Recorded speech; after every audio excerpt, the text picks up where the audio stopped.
Hey everyone, I'm Trev and I have a passion for motorcycles. I've been riding for over 35 years. I've ridden all kinds of bikes. I've had Softails, I've had road glides, and my current bike is a 2014 Roadking. I just want to talk to you first of all about budget. Everybody has a budget on their builds, and my bike, I picked up this one with only 15K on it, 15,000 kilometers for about $16,000. I knew that I didn't want to spend too much on this bike, but I had a goal and this is where I focused. So first thing, I wanted really good suspension. I had suspension in the front, suspension in the back, really good. I had the, for a gift, I had the Geezer Glide triple trees in the front installed as well. This bike handles amazingly. Also, what I wanted to focus on was the handlebar setup. I focused on that as well. I wanted a really good seat. I have actually two seats, one for when my wife comes with me, but I wanted a really good riding seat. This one brings me back 2 inches. It's a Lapera seat, fantastic seat as well. The kick flip. I also wanted some better braking power on the bike. So what I did is I put 13-inch oversized rotors in the front, and I put a similar rotor in the back, and this thing stops amazingly. I never changed the calipers at all. I just focused on some larger rotors in the front, and it's all I needed. I did a little bit of performance upgrades with the motor. I put in some 222 cams, I put in a Baker compensator, and I put in a Recluse clutch. So again, everything with 2-in-1 exhaust. So everything again is on your budget and what you can afford. But I'm going to show you in the next about 10-15 minutes how I transformed my 2014 Roadking into this bike here. And I'm telling you, this bike handles great, looks good, and you too can do it for a reasonable price. The first thing I did was have a good look at the bike. I knew I wanted to blacken out a bit of the bike. The key for me was to improve everything on the bike in performance and looks and do these changes within a reasonable budget. The key again was great suspension, a good handlebar setup, minor motor mods with a 2-in-1 exhaust. And other key point was I wanted to do everything myself. I've never brought my bike to be serviced in any shop, and I wasn't about to start now. The teardown. Be aware that for any considerable transformation, you should be somewhat mechanically inclined. My biggest advice is do not take on too much. You can easily get overwhelmed on a big project.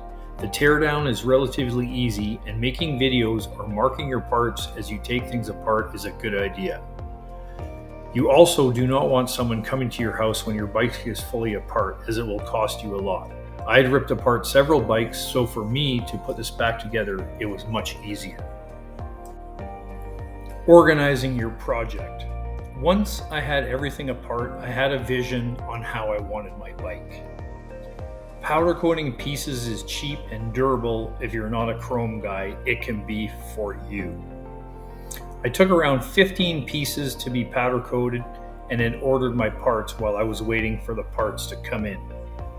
Here are some of my wheels that came back from powder coating, and they look amazing. As soon as the parts started arriving, I prioritized on getting some electrical work completed before moving on to the next step of reassembly. Here as well, you can see I have almost everything apart on my bike, and I'm slowly starting to reassemble it. Here at the back of the bike, you can see I have a really slick set of Custom Dynamics rear light that really changes the look of the bike. Looks really amazing. 2 powder coated pieces on the side with the Custom Dynamics lights. I did several mock-ups before ordering parts, and even took a solid foam block which I carved and simulated how my Kraus risers would look. The Kraus risers have the isolation bushings up top, and I find they're the best setup you can buy. I spent some money on quality parts for sure.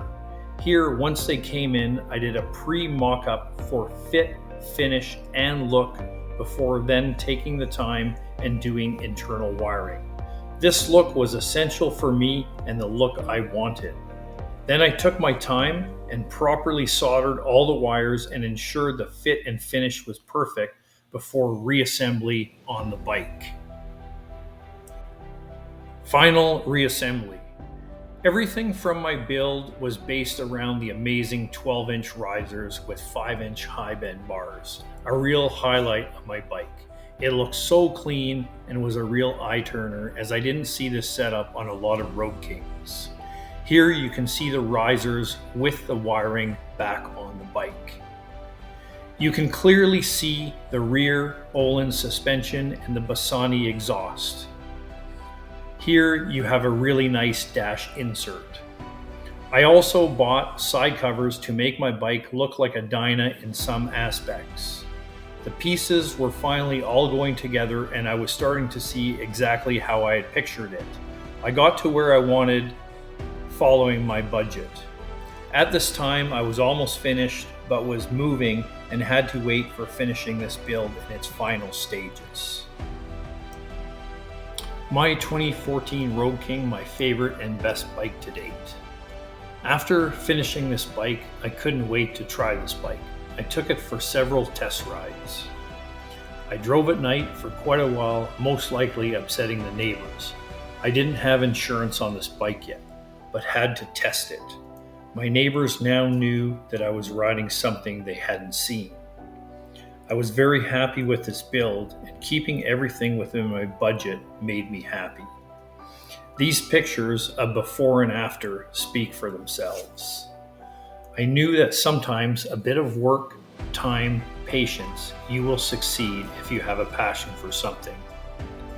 Since completing this build, I've had so far 2 very good years of driving on some amazing roads in the Okanagan. I've gone on a few road trips and definitely have gotten some great comments. You too can build a bike like mine. Remember, keep it in your budget and you too can build the bike of your dreams. All you need is a bit of imagination.